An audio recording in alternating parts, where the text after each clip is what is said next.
Bismillahirrahmanirrahim. Assalamualaikum warahmatullahi wabarakatuh. Kembali lagi di pengajian Kamis Manis. Hari ini tema pengajian kita adalah akidah Islam. Nah, sudah hadir narasumber kita yaitu Ustazah Hajah Lulu Masluha LC. Assalamualaikum Ustazah. Waalaikumsalam warahmatullahi wabarakatuh.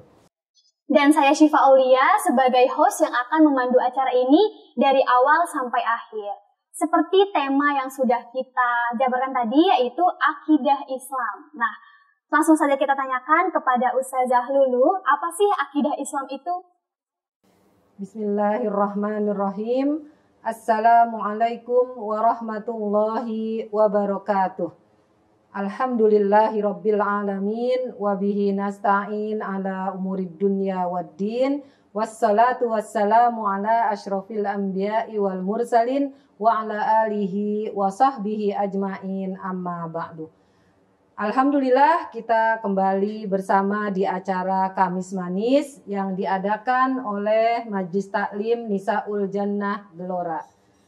Insya Allah tema kita kali ini adalah tentang akidah Islam. Jadi tadi Sifa bertanya ya tentang akidah Islam. Nah, ini sebenarnya dasar banget nih Sifa. Ya, jadi akidah Islam itu adalah dasar dari Islam atau pondasi ketika kita yakin ya, kita menyembah Allah ya, bahwa Tuhan kita adalah Allah.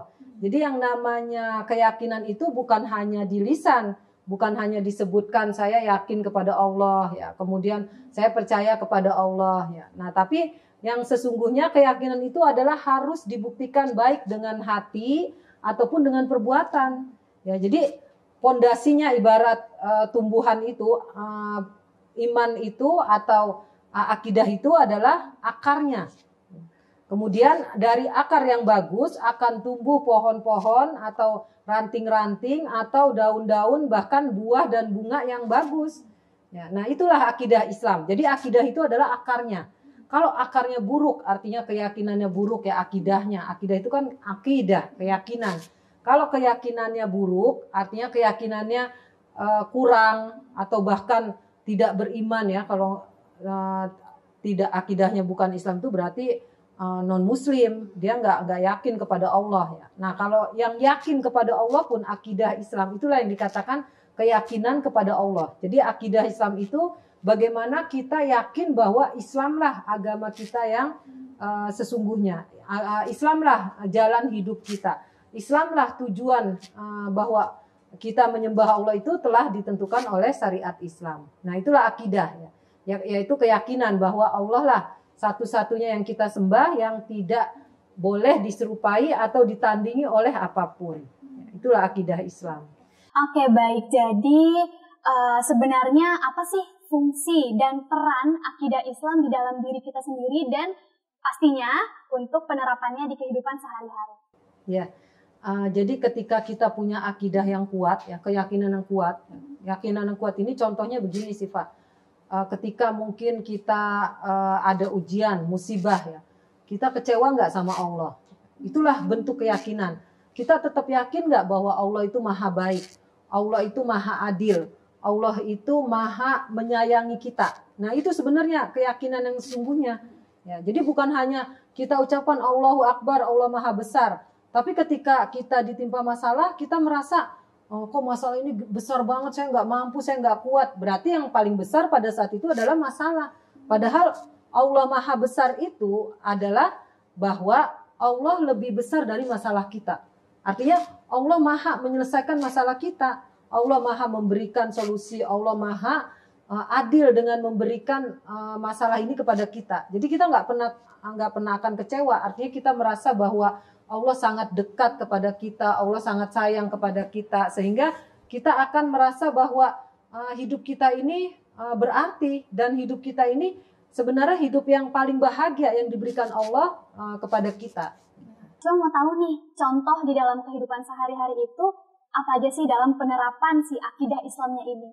Ya, jadi contohnya ya akidah itu ketika kita yakin kan kalau dalam hadis tuh disebutkan sih Pak, ada kisah ketika Rasulullah ditanya apa itu Islam, apa itu iman gitu ya. Kemudian apa tentang kiamat gitu ya dalam hadis ini. Dan di hadis ini dikisahkan bahwa Islam itu adalah rukun Islam yang 5. Kemudian iman itu adalah rukun iman yang 6 ya. Nah, rukun iman yang 6 ini sebenarnya satu kesatuan yang tidak boleh dilepas ya. Yang pertama percaya kepada Allah, ya. Kedua percaya kepada malaikat, ketiga percaya kepada Rasul, keempat percaya kepada kitab, kelima percaya kepada hari kiamat, keenam percaya kepada takdir atau garis takdir yang Allah berikan kepada kita. Ya. Nah, ini sebenarnya antara keimanan dengan percaya kepada takdir itu kait mengait walaupun antara yang satu sama nomor 6 gitu ya. Ini semuanya kait mengait. Jadi kalau kita percaya sama Allah, kita harus yakin bener nggak sih Allah sayang sama kita? Udah nggak dipertanyakan lagi. Ya kita udah nggak merasa dalam hidup itu kayak hilang pegangan gitu. Kok saya kayak nggak bahagia dalam hidup ini? Kenapa nggak bahagia? Sebab memang nggak bersandar bahwa Allah lah pemberi kebahagiaan. Ya kita nggak bersandar bahwa Allah lah yang bisa memberikan penyelesaian bagi masalah kita. Kita justru nyari penyelesaian masalah dengan apa? Misalkan saya harus ke dokter, saya harus minum obat, saya harus menemui seseorang gitu. Saya harus apalagi naudzubillah ya, kita kalau ada masalah lari ke paranormal misalkan, atau kita lari ke orang pinter ya, kita lari ke bahkan yang secara ilmiah pun diakui, misalkan kalau apa-apa saya harus ke psikiater gitu. Berarti Tuhannya psikiater. Karena nggak merasa saya harus lari kepada Allah. Saya harus kembali kepada Allah. Ini saya karena begini nih karena nggak berpegang, nggak punya keyakinan yang dalam kepada Allah. Saya antara percaya sama nggak percaya sama Allah. Nah ini yang dalam kehidupan sehari-hari. Jadi kalau kita percaya, maka hidup kita akan tenang. Kayak misalkan sifat nih, menanti jodoh ya, nggak akan pernah gelisah ya, karena jodoh itu sudah ada dalam takdir Allah ya, sudah ada dalam rukun iman yang ke-6, sudah ditakdirkan Syifa akan menikah dengan siapa, kemudian Syifa akan bertemu jodoh kapan, jadi nggak akan pernah ada kegelisahan karena ada keyakinan dalam hati. Nah itulah yang disebut akidah. Oke, nah jadi itu teman-teman jangan takut kalau sampai sekarang belum dapet jodoh atau belum ketemu sama jodohnya. Jadi tenang aja, semuanya sudah diatur sama Allah Subhanahu Wa Taala. Nah, Ustazah, Syifa mau bertanya, Syifa kan suka nih yang namanya melukis atau membuat sesuatu. Nah, Syifa pernah baca bahwa membuat patung, membuat lukisan yang bernyawa itu hukumnya dalam Islam. Syifa juga masih belum tahu sih itu Ustazah. Nah, apakah Ustazah bisa menjelaskan hukumnya memasang patung-patung di rumah atau melukis sesuatu yang bernyawa, itu apakah mengganggu akidah Islam kita? Ya sebenarnya ini ada kaitannya ya, walaupun kadang kaitannya bisa secara langsung ataupun tidak langsung ya. Jadi kenapa Islam mengharamkan patung-patung, kenapa Islam mengharamkan melukis atau menggambar yang bernyawa ya. Dalam hadisnya ada disebutkan kalau menggambar yang bernyawa maka kita disuruh memberi nyawa yang kita lukis atau yang kita gambar. Dalam hadis yang lain disebutkan kalau kita memasang atau memajang patung-patung ya, patung-patung di dalam rumah kita ya, entah patung apa, maka malaikat tidak akan masuk ke rumah kita. Artinya keberkahan tidak akan ada di rumah kita. Sayang sekali, misalnya walaupun kita sholat, mungkin puasa dan lain-lain, tapi berkahnya kurang karena ada patung. Gitu. Kenapa patung ini dikatakan secara langsung atau tidak langsung merusak akidah kita? Karena begini sih Pak, jadi awalnya itu kan patung itu hasil karya seseorang, ya, hasil karya seseorang, dan mungkin awalnya dia melihat, bagus ya hasil karyaku gitu. Nanti dia lewat lagi, bagus ya hasil karyaku, lama-lama dia seperti memuji gitu atau memuja ya, ini kayaknya sempurna ya aku ya dan lain-lain. Lama-lama nanti akan bisa jadi karena saking disayangnya itu patung diturunkan atau mungkin dispesialkan, ditaruh di tempat tertentu. Lama-lama seakan-akan jadi seperti diagungkan. Nah itu yang berbahaya. Jadi lama-lama bisa merusak akidah kita, lama-lama diturunkan ke anaknya, diturunkan ke cucunya. Pokoknya patung ini nggak boleh dirubah-rubah, atau patung ini nggak boleh ditempatkan di tempat yang nggak spesial, harus spesial. Nah itu bahaya. Ya, jadi nggak boleh. Ya, tapi kalau bentuknya boneka ya, bentuknya kan lain ya sih Pak ya, ini supaya misalkan yang suka boneka sebenarnya boleh nggak sih? Kalau boneka bukan patung karena dimainin, namanya mainan ya. Jadi mainan, kalau mainan nggak apa-apa. Patung itu yang benar-benar fungsinya adalah sebagai patung ya, yang dilihat, dipajang, dipuja. Nah itu yang nggak boleh. Ya. Tapi kalau boneka kan dimainin. Jadi kalaupun ada patung terus dimainin sama anak-anak apa itu nggak apa-apa karena fungsinya sebagai mainan. Jadi kalau patung-patung yang dibuat oleh pengrajinnya untuk mainan anak-anak itu nggak apa-apa aja. Misalkan patung gajah, patung apa gitu, binatang atau apa nggak apa-apa. Karena untuk mengenalkan pendidikan ya, bahwa ini adalah gajah, ini adalah ayam gitu ya. Karena kan bisa jadi anak kecil kan lagi belajar tuh menangkap mana yang gajah, mana yang harimau gitu. Nah Ustazah, jadi Syifa juga muncul nih pertanyaan karena tadi kan membahas tentang jodoh ya. Kita jangan khawatir kalau sampai sekarang kita belum mendapatkan jodoh. Namun ada lagi pertanyaan Ustazah, bagaimana jika kita meninggal terlebih dahulu sebelum jodoh itu datang? Apakah itu termasuk dalam penerapan akidah Islam kita harus percaya qada dan qadarnya atau bagaimana? Iya. Jadi mungkin Syifa pernah mendengar ya sebuah ayat yang menyatakan bahwa Allah menciptakan manusia itu berpasang-pasangan.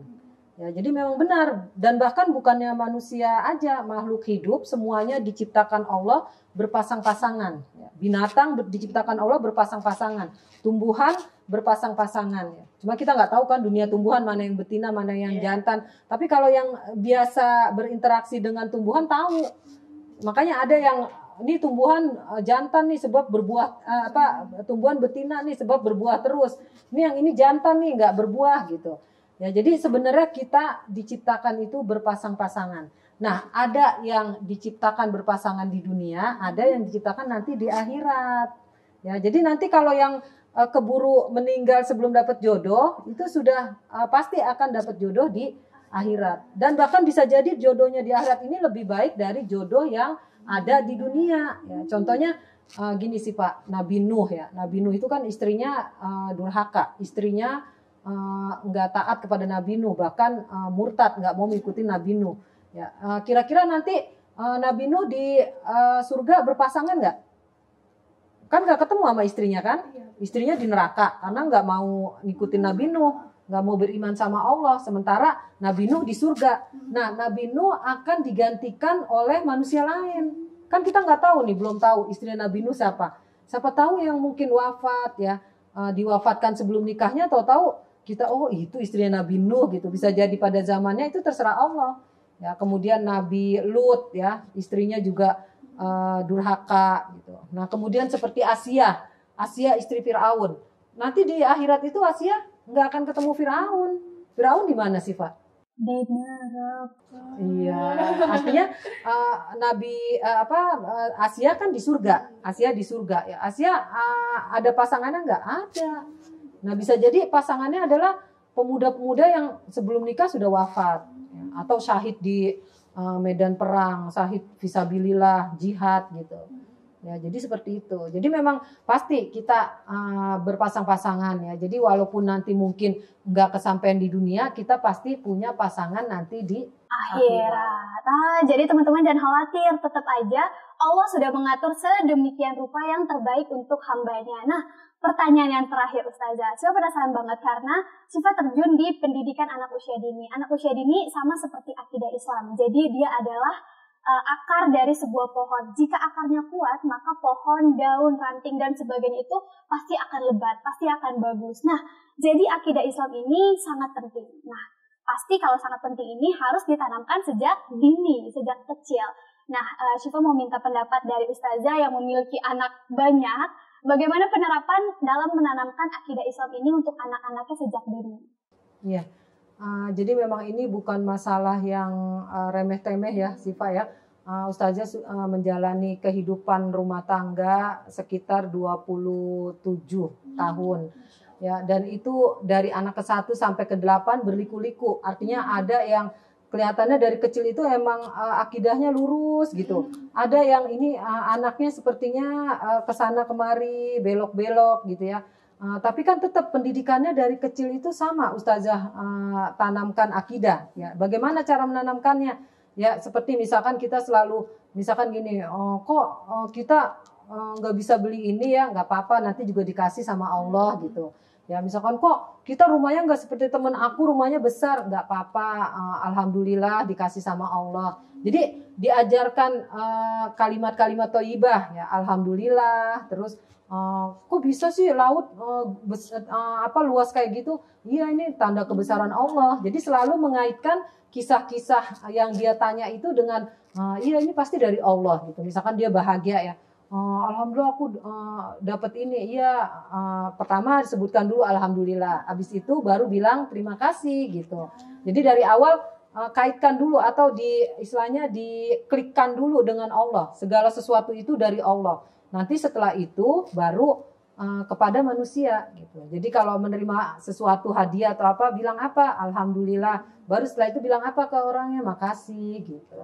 Ya, jadi pujilah Allah dulu.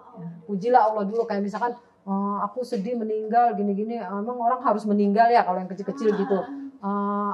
Iya, neneknya kan habis meninggal gitu. Emang orang harus meninggal ya? Nanti Umi juga meninggal gitu.